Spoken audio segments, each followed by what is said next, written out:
তুই এত নিচে নেমে গেছিস?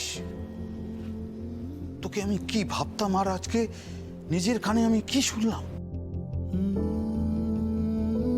তুই পার্বতীর হবু বরকে বিয়ের রাতে হুমকি দিয়েছিস, ভয় দেখিয়েছিস। ছি, ছি, ছি, ছি, ছি। একটা মেয়ের জীবনের স্বপ্নটাকে বিয়ের রাতে তুই শেষ করে দিলি। শোন, আমি কিচ্ছু করিনি বাবা, কিচ্ছু করিনি। আমি শুধু পার্বতীর ভালো চেয়েছি, ব্যাস। তাই যদি হয়ে থাকে তাহলে ওর বর কোথায় গেল? বল, বল আমাকে। কি হলো দাদা বুড়ি? চুপ করে আছো যে? বাবা তো তোমাকে কিছু জিজ্ঞেস করলো। কোথায় কোথায় গেল সিদ্ধার্থ বাবু? কি করেছো তুমি ওনার সাথে?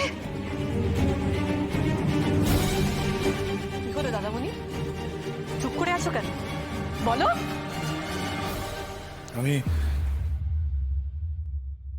আমি সত্যিটা বলতে পারবো না। কেন পারবে না? হ্যাঁ, কেন পারবে না? তোমার ভালো মানুষের মুখোশটা আমাদের সবার সামনে খুলে যাবে, এই জন্য বলবে না তো? ভালো মানুষই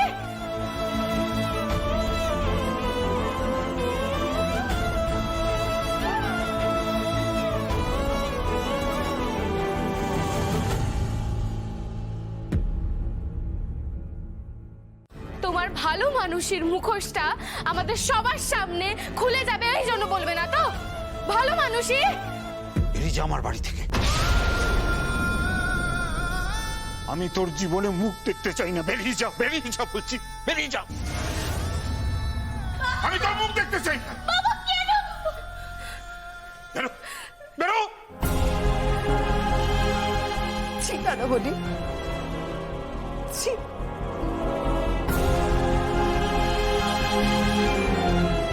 তোমাকে আমার দাদা বুড়ির পরিচয়টা দিতে ঘেন্না করছে।